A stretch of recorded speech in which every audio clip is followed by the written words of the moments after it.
The 10 News Weather Authority, always watching and tracking for you from the JES Weather Center.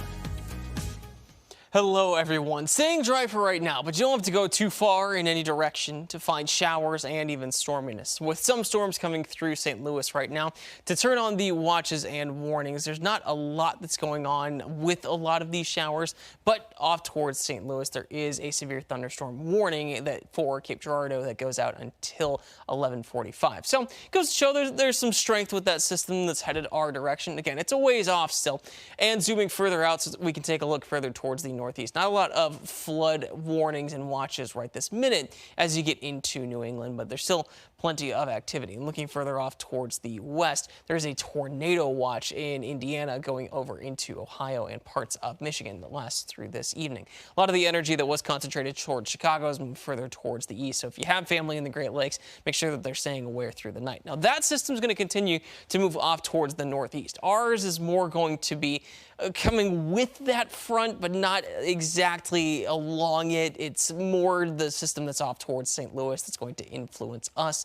So it's a combination of factors there. And that works in our favor to a certain degree because it's not a front coming straight through, bringing a line of storms. It doesn't look like we're going to have quite the same high potential for storms that we've seen in some previous systems this summer.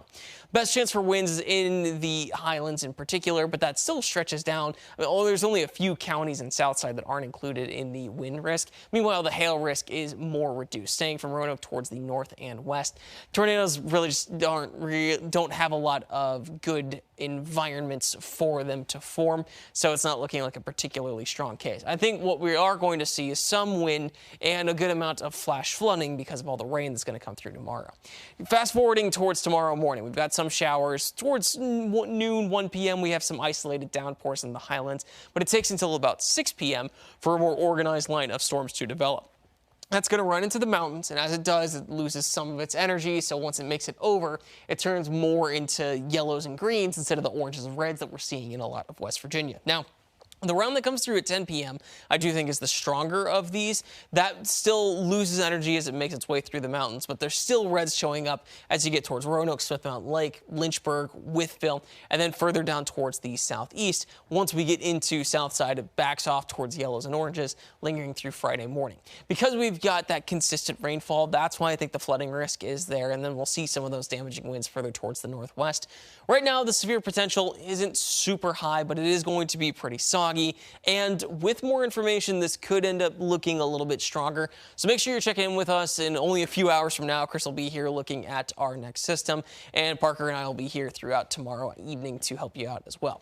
Still showers as you get towards Friday morning. Looking at the rain that's coming, it's going to be particularly high off towards the northwest. Some places more than 2 inches. Tonight, temperatures are falling back down to the 60s. Roanoke at 67. Tomorrow, we warm up into the 90s. Roanoke at 93. Going to feel a lot like it did today. Extended forecast temperatures are around 90. Still have shower chances and even some storms on Friday, but they're a lot calmer than what we have on Thursday, and showers as we get towards Tuesday and Wednesday.